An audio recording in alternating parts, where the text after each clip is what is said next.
Well, there is one really cool place that you can go to, which is located on the Aventine Hill. So Rome was founded on 7 hills, and one of them is called the Aventine Hill.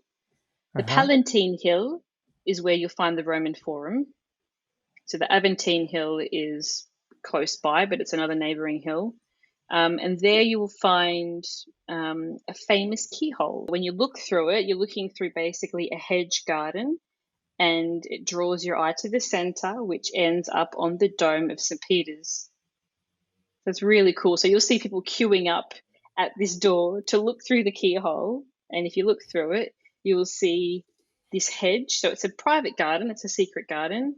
And they only open it up for like special guided tours. And so if you look through it, you'll lead your eye to the dome. There you go, you found it.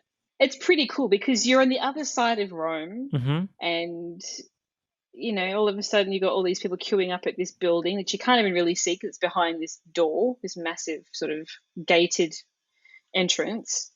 And if you look through the keyhole, this is the pretty awesome view that you get. And it makes The it look even bigger. It's like a bit of an mm-hmm. optical illusion because you are so far away, but the nature of the hedge makes it look closer than what it actually is. Yeah. So that's why it's also cool. Not only is that it's focusing in on it, but it's like this optical illusion that it looks, objects appear closer than they actually are. But yeah, it's pretty cool.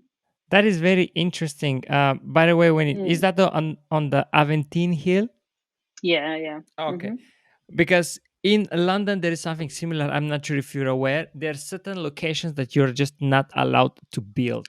There are Oh ways that yeah. are leading to St. Paul's Cathedral. So if you go on Richmond Park, Mm. you have something similar that leads to the St. Paul's Cathedral. Yeah, the protected viewpoints in Mm-hmm. London. Yeah, it's good. I really like that.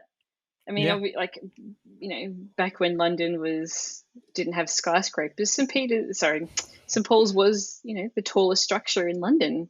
And then they had to enforce these protected viewpoints, these Yeah. protected areas, so you could protect the view that you would get of St. Paul's.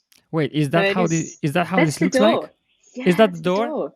Yeah, that's the door, and that's the queue. If you can see those other two pictures on your left, people queuing up. I It's mean, like whenever I've been there, I've never seen a queue like that. But I don't go typically during these times. But I might get two people in front of me, and that's it. And you just sort of take it, in hmm. turns backwards and forwards. It's funny, Mm. right? When you see it on the side, like I know. what are these people doing? Like, are they giving gelato in this building, or are they spying on someone? What's happening there? Yeah. I know, it's funny, and there's like a military presence there as well because it's a government building.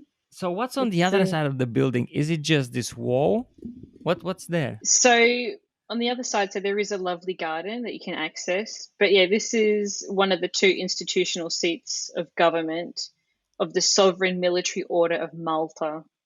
I highly recommend going there if you get the chance. And again, it's, by guided tour only, and it usually only happens around summer. I can imagine people listening to this podcast and like, what are these people just so fascinated about the keyhole? I don't understand. Basically, it's a keyhole, a regular Yeah. wall with a regular door, a keyhole. You look through it, and then you just see the dome of St. Peter's.